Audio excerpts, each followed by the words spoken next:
Yeah, brother. So you brought up a couple points. Let's talk about Evander. Yeah, I mean Evander had thrilling fights. Why? Because they were all close. I remember the two fights he said made him almost quit boxing: Michael Dokes and Dwight Muhammad Cowie. Both fights that were extremely close until Holyfield won. I mean, Dokes almost had Holyfield out of there, and Cowie lost a split decision to Holyfield, but I'm not so sure he lost. But the fights went on from there. I mean, his Riddick Bowe fights were great. His Michael Moore fights were great. His Mike Tyson fights were great. Yeah, Evander Holyfield was the epitome of excitement, right? Like a boxer puncher, easily lured into a brawl. It's why people thought Tyson would have him for lunch, right? A smaller heavyweight boxer puncher, easily lured into a brawl. Sounds like mincemeat for Mike Tyson.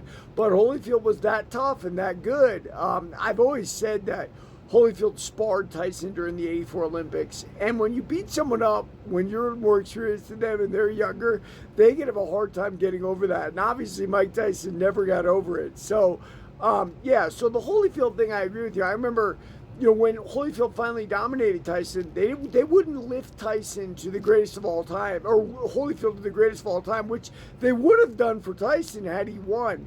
It has to do with charisma of some kind that we can't put a button on. And it's funny, it's not that Mike Tyson's personality is all that charismatic in a way either. He's got a kind of a funny voice and whatnot, but people are drawn to him. It's intangible many times.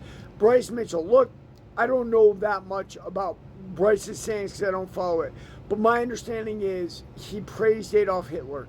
And that's something that's a non-starter for me. Like, you can't praise people or the person who's responsible for the greatest tragedy in human history and not get called an idiot by me. You're going to get called an idiot by me for that, right? Like, if his point is Hitler knew how to consolidate power and fool a nation and take control, I'll give it to him. Like, Hitler did that, right? You can learn things from that. Certainly, we haven't learned a lot, right? But not those kind of things. You can't talk about the Holocaust in terms like it was in any way acceptable or good, or the person who did it was acceptable or good, because that was the most tragic thing in human history, and it shows what we're capable of at our lowest.